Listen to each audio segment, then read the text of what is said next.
মোসাম্মদ আয়েশা আক্তার, আপনি লিখেছেন, আমি নার্স। পুরুষ রোগীদের ইনজেকশন দেওয়ার ক্ষেত্রে অনেক সময় তাদের হাত ধরতে হয়। মানুষকে সেবা দেওয়া তো উত্তম কাজ, এক্ষেত্রে আমার পর্দা লঙ্ঘন হবে কি না, না হলে আমার করণীয় কি?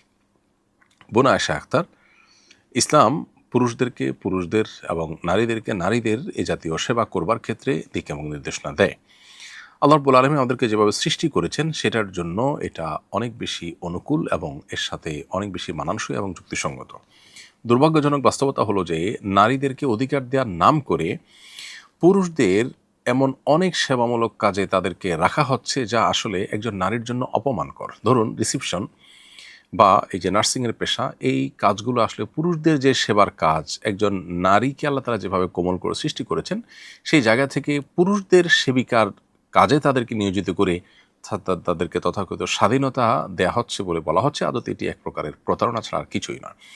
ইসলামী আইডিওলজিক্যাল জায়গা থেকে একজন পুরুষ পুরুষের সেবা করবেন, একজন নারী নারীর সেবা করবেন।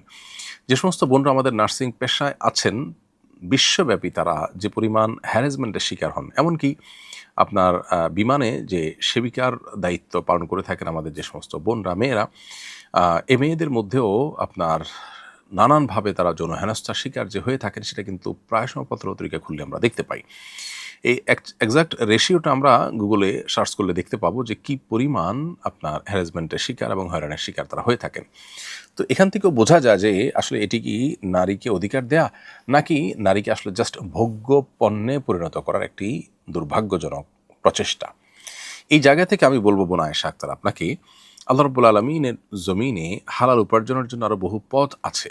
হ্যাঁ, সেখানে হয়তো আপনি অনেক বেশি টাকা পাবেন না, সেটা হয়তো এতটা মসৃণ নয়, সেটা হয়তো আপনার জন্য একটু কষ্টের, কিন্তু আপনার সম্ভ্রম, আপনার ইজ্জত, আপনার সম্মান, আপনার মুসলমান সুলভ যে আপনার আইডেন্টিটি এবং আপনার যে পার্সোনালিটি, সেই জায়গা থেকে আসলে নার্সিংয়ের এই পেশাটা আপনার সাথে যায় না, এবং আপনি এটাকে সুইচ করে যদি অন্য কোনো পেশায় যেতে পারেন, অথবা নার্সিংয়ের পেশাটা শুধু মেয়েদের সেবা দেওয়ার কাজ যদি আপনার থাকার কোনো সুযোগ থাকে, পার্সোনাল নার্সিং সার্ভিস থাকে, অনেক বৃদ্ধা থাকেন, তাদেরকে আপনার বাসা বাড়িতে সার্ভিস দিতে হয়, সেবা করতে হয়, সেরকম কোনো কাজ যদি আপনি নিতে পারেন সেটা হবে আপনার জন্য সবচাইতে জুৎসু এবং উপযুক্ত।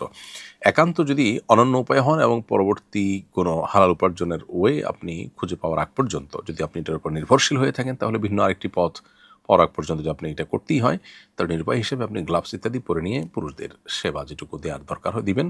তবে মনে রাখবেন, একজন মুসলিম নারী নিজের আঁচল, নিজের সম্মান, নিজের আব্রু, এটাকে হেফাজত করবার চেষ্টা তার কাছে সব কিছুর চাইতে গুরুত্বপূর্ণ। এমনকি তার কাছে না খেয়ে থাকা অতটা কষ্টের না যতটা কষ্টের তার কাছে তার চরিত্রের উপরে কোনো আঘাত করা। অতএব এই জায়গাটি থেকে আপনি আপনার সিদ্ধান্ত গ্রহণ করতে হবে। আমি আশা করেছি আপনার সিদ্ধান্তের ব্যাপারে একটা গাইডলাইন আপনি পেয়ে গেছেন। আল্লাহ আমাদেরকে তৌফিক দান করুন, আমরা একটা সুন্দর সমাজ যেন বিনির্মাণ করতে পারি, যেখানে আসলে অধিকারের নাম দিয়ে, নানা নাম দিয়ে আমাদের মা বোনদেরকে ঠকানো হবে, বা তাদেরকে ভোগ্য পণ্যে পরিণত করা হবে, তাদেরকে বিভিন্ন জায়গায় পুরুষের জাস্ট আপনার মনোরঞ্জনের জন্য তাদেরকে ব্যবহার করা হবে। এরকমটি অসম্মানজনক কাজ যেন না হয়। আল্লাহ আমাদেরকে বোঝার তৌফিক দান করুন। আব্বু এবার একটি ছাগল কোরবানি দেওয়ার নিয়ত করেছেন। আমার কাছেও প্রায় 2 লক্ষ টাকা আছে। আব্বু তো কোরবানি দিচ্ছে, আমাকেও কি আলাদাভাবে কোরবানি দিতে হবে?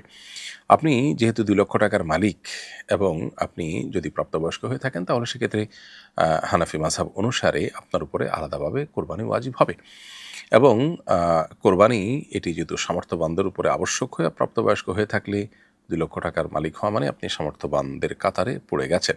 52.5 তোলা রূপা কেনা যদি যায় এই টাকা দিয়ে, অর্থাৎ বাজার দর অনুযায়ী 52.5 তোলা রূপা কেনার মতো টাকা যদি আপনার কাছে থাকে, তাহলে আপনার উপরে কোরবানি আবশ্যক হবে। আর যদি তার কম থাকে, তাহলে কোরবানি আপনার উপরে আবশ্যক হবে না। বহুবিবাহ সম্পর্কে ইসলামের দৃষ্টিভঙ্গি কি? একাধিক বিয়ের ব্যাপারে ইসলাম কি উৎসাহিত করেছে? ইসলাম ও সমাজ সংস্কৃতির বাস্তবতা এর ব্যাখ্যা করবেন প্লিজ। প্রথম কথা হলো যে একজন পুরুষের জন্য একাধিক বিবাহ করবার অনুমোদন ইসলাম রেখেছে, তার সীমানা হলো 4টি সর্বোচ্চ। একসঙ্গে 4টি বিবাহ বা 4 জন স্ত্রী রাখার সুযোগ আছে একজন পুরুষের জন্য। এই বিষয়টিকে ইসলাম উৎসাহিত করেছে ব্যাপারটি সেরকম নয়, বরং এটিকে জায়েজ বা অনুমোদিত রেখেছে। পৃথিবীতে নানান পরিবেশ, নানান পরিস্থিতি, নানান প্রতিকূলতা, নানান প্রতিবন্ধকতা এবং নানান সম্ভাবনা বিভিন্ন সময় তৈরি হয়। স্থান, কাল, পাত্র ভেদে এটির বিধানও আসলে অনেক সময় প্রযোজ্য হতে পারে। কোনো ব্যক্তি বিশেষ যিনি একাধিক বিয়ে করলে আসলে একাধিক স্ত্রীর প্রতি সমতা বজায় রাখবার মতো সেরকম শক্তি সামর্থ্য তার নেই, তাহলে সেক্ষেত্রে তার জন্য একাধিক বিয়ে করা কি ইসলাম জায়েজই করেনি। আবার কারোর জন্য যদি একাধিক বিয়ে করা আবশ্যক হয়ে যায়, তার যে স্ত্রী আছেন তার মাধ্যমে তার চরিত্রের হেফাজত করা কোনোভাবে সম্ভব হচ্ছে না, তিনি অসুস্থ, রুগ্ন, নানা বিষয় হতে পারে, সেক্ষেত্রে তার যদি সামর্থ্য থাকে এবং ইনসাফ করার সুযোগ থাকে, তাহলে সেক্ষেত্রে তার জন্য আরেকটা বিয়ে করা আবশ্যক হয়ে যায়। তো এই বিষয়টি নানান প্রেক্ষাপটের ভিত্তিতে এর গুরুত্ব কমে বা বাড়ে। তবে মৌলিক বিধান যেটি, সেটি যদি আমরা বলতে চাই তাহলে বলবো ইসলাম এটাকে জাস্ট জায়েজ করেছে। বিশুদ্ধ মত অনুযায়ী এটি সুন্নাহ বা উত্তম, ইসলাম এটা করতে উৎসাহিত করেছে, নির্দেশ দিয়েছে, ব্যাপারটা সেরকম না। এরকম কোনো হাদিস নবী আলাইহিস সালাম থেকে আমরা পাই না। কোরআনে কারিমে আল্লাহ রাব্বুল আলামিন বিয়ের ক্ষেত্রে 2, 3, 4 এভাবে বলেছেন, যদিও শেষে এসে বলেছেন যদি কেউ সমতা বজায় রাখতে না পারে তার জন্য একটি। এই আলোচনার ভঙ্গি থেকে কেউ কেউ বলছেন যে 2 দিয়ে আল্লাহ তাআলা শুরু করেছেন, অতএব একাধিক বিয়ে করাটাই হলো নির্দেশিত। এটা আসলে কোরআন থেকে স্পষ্টভাবে তো প্রমাণিত হয় না, তবে এটা একটা ব্যাখ্যা বের করা যায়। এর ভিন্ন এবং বিপরীত বিভিন্ন ব্যাখ্যাও আছে। খোলাসা কথা হলো যে একাধিক বিয়ে করার এই বিধানটা শরিয়া জায়েজ রেখেছে এবং এটা অত্যন্ত যৌক্তিক এবং প্রয়োজনীয়। আজকের পৃথিবীতে ইসলামী শরিয়া ছাড়ার কোথাও একাধিক বিয়ের অনুমোদন আমার জানা মতে নেই। অথচ একজন মানুষের একই সঙ্গে একাধিক বিয়ের প্রয়োজন হতে পারে। কারোর স্ত্রী অসুস্থ হয়ে পড়েছেন, সারা জীবন একসাথে সংসার করেছেন, এদিকে তার চরিত্র রক্ষা করার ব্যাপার আছে, স্ত্রী দ্বারা সেটি হচ্ছে না, এমতো মুহূর্তে তিনি স্ত্রীকে তালাক দিয়ে আরেকটা বিয়ে করবেন, আর না হলে বিয়ে না করে থেকে তিনি কষ্ট করবেন অথবা তার অধিকার বঞ্চিত থাকবেন কিংবা চরিত্র নষ্ট করবেন। রাস্তা দুটি। ইসলাম তৃতীয় রাস্তা নির্মাণ করেছে, অর্থাৎ আপনার আগে স্ত্রী যিনি সারা জীবন তার সঙ্গে ছিলেন, তিনি নিজে অপারক, কিন্তু তাই বলে এই মুহূর্তে অপারক হওয়াতে আপনি তাকে ডিভোর্স দিয়ে ফেলবেন, সেটা আপনার কাছে হয়তো ভালো লাগা কাজ করবে না নিশ্চয়ই। সেই জায়গা থেকে আপনি আপনার সেই স্ত্রীকে রাখলেন, আবার একই সাথে আপনি একাধিক স্ত্রী বিয়ে করে আরেক স্ত্রীর সাথে আপনি বৈবাহিক সম্পর্ক স্থাপন করার মধ্য দিয়ে আপনার প্রয়োজন আপনি পূরণ করতে পারলেন। এরকম বহু অপশন আমাদের জীবনে আছে, আসতে পারে।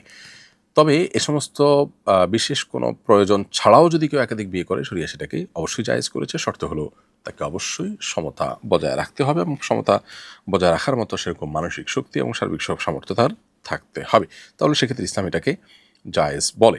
আজকাল এটাকে আসামির কাঠগড়া দাঁড় করাবার একটা অপচেষ্টা আমরা দেখতে পাই। মূলত পরিবার ব্যবস্থাপনাকে ভেঙে ফেলার যে পশ্চিমা ষড়যন্ত্র আছে, এটি তারই অংশ বিশেষ। বিধায় এই জায়গা থেকে আমাদেরকে সর্বোচ্চ সতর্ক এবং সাবধান থাকতে হবে।